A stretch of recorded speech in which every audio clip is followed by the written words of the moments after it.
हरिओम. लाओत्सेचा ताओबोध. योगदास श्री जयगणेश जोशी यांचे प्रवचन. लक्ष्मण रेषा.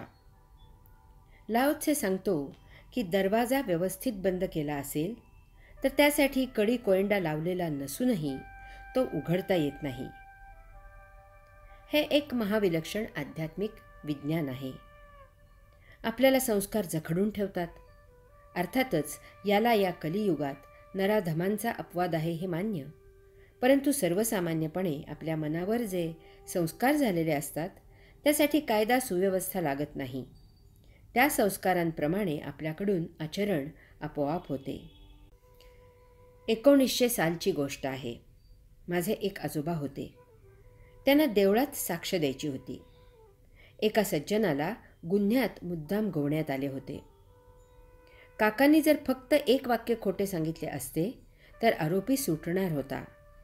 त्यांना तशी आरोपीकडून गळ घातली गेली होती, परंतु तरीही ते देवासमोर खोटी साक्ष देऊ शकले नाहीत. संस्कार आडवे आले. नियम, कायदे, दहशत, जबरदस्ती कोणालाही नको असते.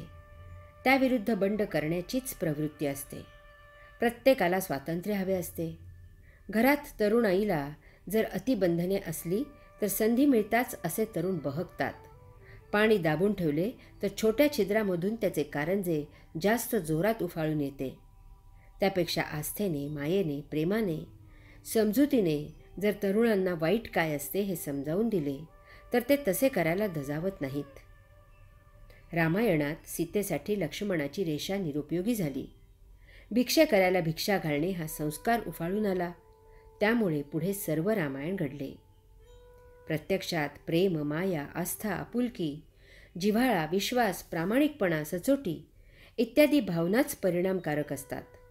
त्या जास्त प्रभावीपणे व्यवहारातील कडी कोयंड्यांचे काम करतात. त्यांचे बंधन तोडणे शक्य नसते. त्यांनी लावलेला दरवाजा उघडणे शक्य नसते. दरवाजा तुटेल परंतु तो उघडला जात नाही.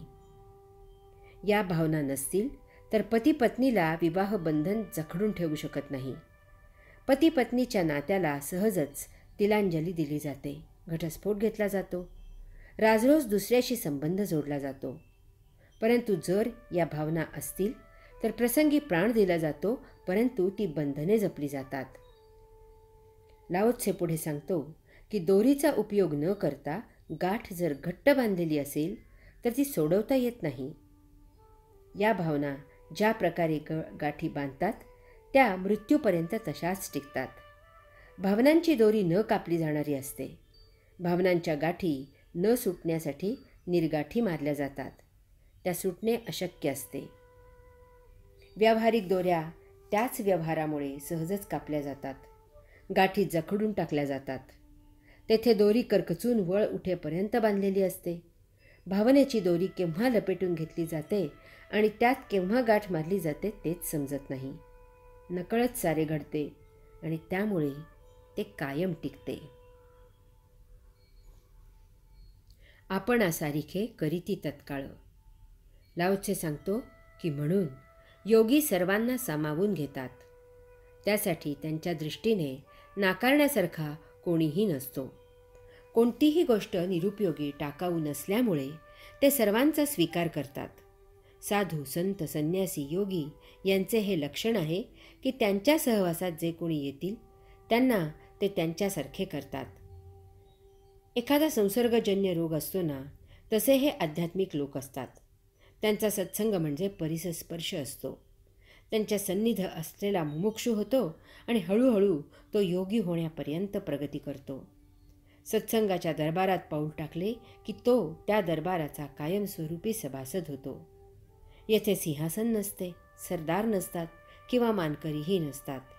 स्वतः भगवंत श्री योगेश्वर या सोहळ्यात सर्वांसमवेत सामील झालेले असतात. आत्मा कसा आहे याचे उत्तर विद्वान देतात की नेती नेती. एक एक वस्तू हातात घेतली म्हणजे ती आत्म्यासारखी नाही असे लक्षात येते. अशा प्रकारे सर्व वस्तू तपासून संपतात आणि मग जे उरते तो आत्मा असतो. परंतु साधू, संन्यासी, योगी यांचे आत्मा कसा असतो याचे सांगणे विलक्षण आहे. ते म्हणतात की विश्वासह विश्वात एकही अशी जागा नाही एकही अशी वस्तू नाही की जेथे आत्मा नाही. त्यामुळे तुम्हाला जे जे जाणवते ते आत्माच असते.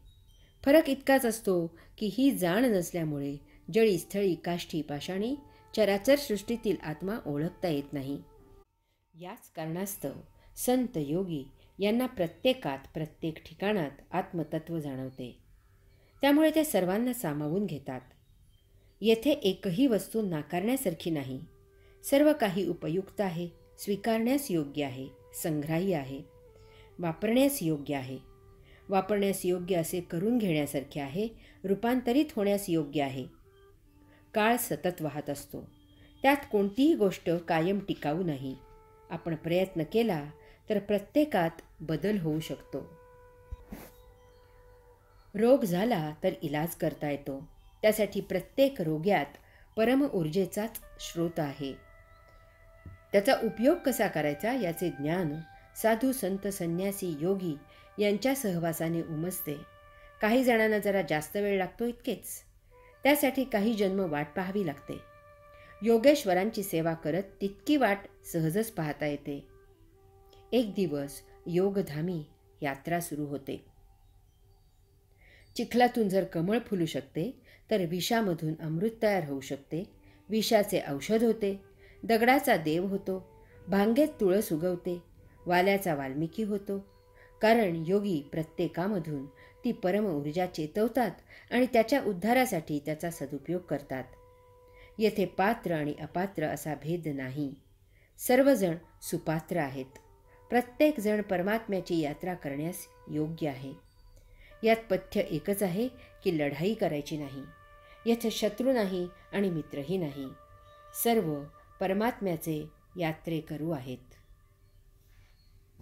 हरि ओम.